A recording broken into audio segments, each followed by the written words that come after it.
अस्सलाम वालेकुम स्टूडेंट्स। आज की इस वीडियो में आप लोग सीखने वाले हैं कि कैसे हम करते हैं न्यूमेरिकल्स मोलैरिटी से रिलेटेड। अच्छा, मोलैरिटी से रिलेटेड आप किस किस तरह के न्यूमेरिकल्स करने वाले हैं वो भी आप देखेंगे। जैसे कि आप डाइल्यूशन के न्यूमेरिकल्स करेंगे, आप मोलैरिटी या मास कंसंट्रेशन मालूम करने के न्यूमेरिकल्स करेंगे।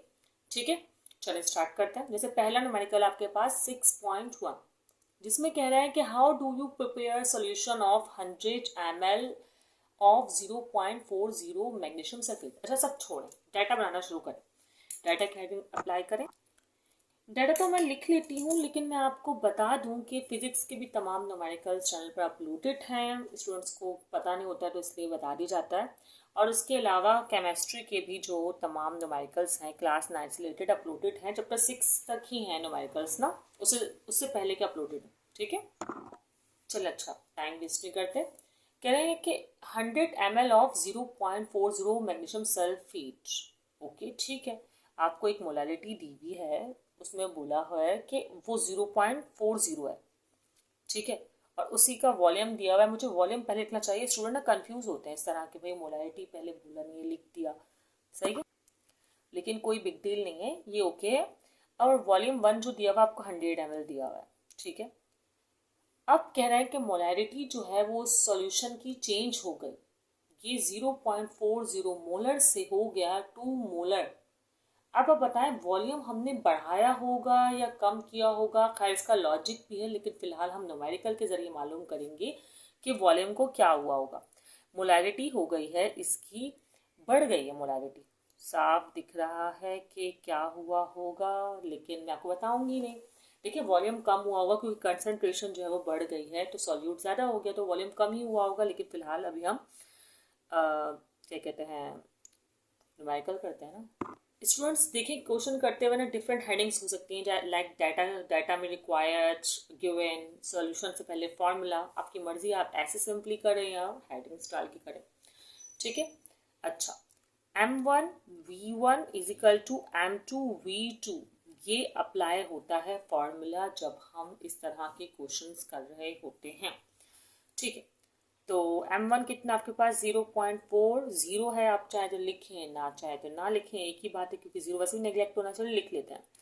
V1 क्या है 100, M2 क्या है 2.0 एंड V2 हमें पता है, नहीं पता हमें एज इट इज लिखते हैं। सही है, अब 0.40 को मल्टीप्लाई करें आप 100 से, या फिर एक काम करते हैं ना, छोड़ें। अब आप क्या करें कि ऐसा करें कि 0.40 को चाहे तो मल्टीप्लाई कर दें, नहीं करना तो ना करें, और 2 को यहाँ पर लाकर करें डिवाइड। 2 लिखें या 0 को इग्नोर कर दें, है ही नहीं 0। 2 1 जार 2, 50 जार 100, और 50 को 0.40 से करिए जल्दी से मल्टीप्लाई, तो आंसर आएगा 20। अच्छा, यूनिट कौन सा लगाएंगे, जो यहाँ होगा। सही है, लेकिन आपकी बुक में जो यूनिट है वो सेंटीमीटर क्यूब लिखा हुआ है, या तो यहाँ भी सेंटीमीटर क्यूब होना चाहिए था या यहाँ पे ml होना चाहिए था। फिलहाल तो मैं खैर ml ही लिख रही हूँ, आप लोग चाहे तो जो यहाँ यूनिट लिखा होगा वही लिखना होगा, इतना मैं आपको बता देती हूँ। स्टूडेंट्स, अब आप देखें कि हमारे पास है एक और न्यूमेरिकल बिल्कुल एग्जैक्टली सेम इसी तरह का। जल्दी जल्दी से हम लोग कर लेते हैं। भाई कह रहे हैं कि how would you prepare 500 centimetre cube of 0.20 molar NOH, मतलब sodium hydroxide, from a stock solution 1.5 MnAOH। अब कंसंट्रेशन कम हो रही है, 500 सेंटीमीटर क्यूब जो है आपको बनाना है।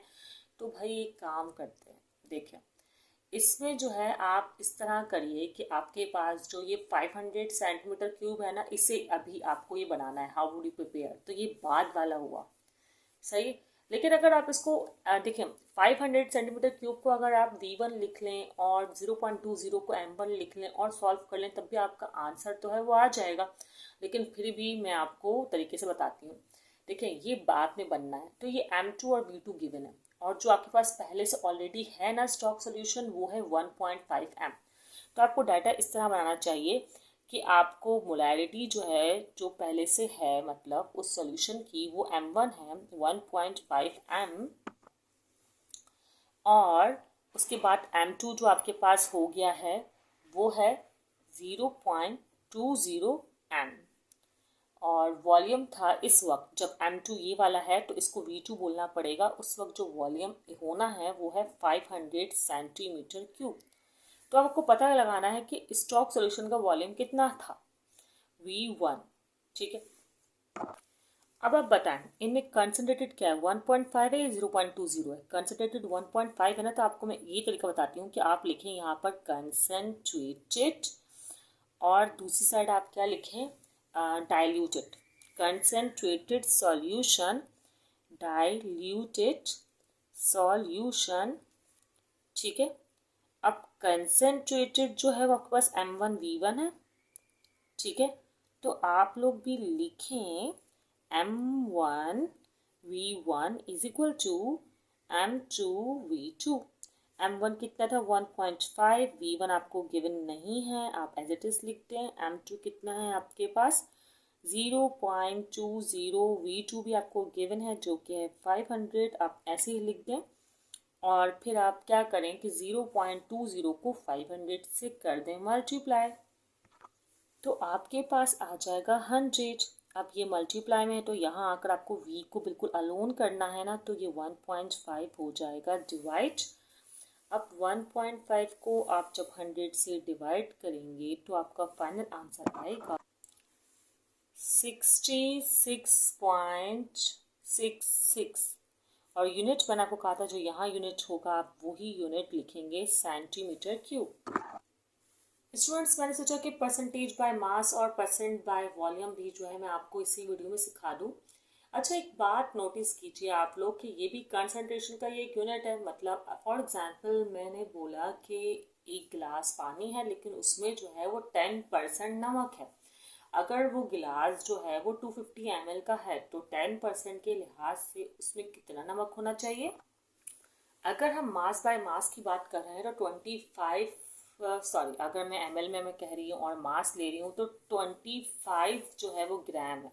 ठीक है, अच्छा ये मैंने मास बाय वॉल्यूम की एग्जांपल दी आपको क्योंकि नमक जो सॉल्यूट है वो मैंने ग्राम में लिया है और बाकी दूसरा जो है मैंने ml में लिया। ठीक है, तो 3 तरह की कंसंट्रेशन होती है। फिलहाल आप करने वाले mass by mass and volume by volume. जैसे कि एक प्रॉब्लम आपके सामने नजर आ रहा है, कह रहे हैं कि calculate the percentage concentration mass by mass, मतलब परसेंट बाय मास है of the solution obtain dissolving 15 gram salt in 110 gram water. अच्छा, मैंने इस तरह किया था ग्राम और ml, तो इन्होंने ग्राम ग्राम ही रखा है। कितने ग्राम सॉल्ट लिया है इन्होंने। अगर हम मास ऑफ सॉल्ट की बात करें जो कि सॉल्यूट है, आपको पता है सॉल्यूट क्या होता है, जो कि डिजॉल्व होता है, तो 15 ग्राम है। ठीक है, इस बार को परसेंटेज मालूम करनी है, मैंने पहले परसेंटेज दी थी। अच्छा, मास ऑफ जो वाटर है वो है 110 ग्राम। ठीक है, 110 ग्राम जो है। अब मालूम क्या करना है आपको, मास परसेंटेज ऑफ क्या, सॉल्यूट। सॉल्यूट क्या है, सॉल्ट।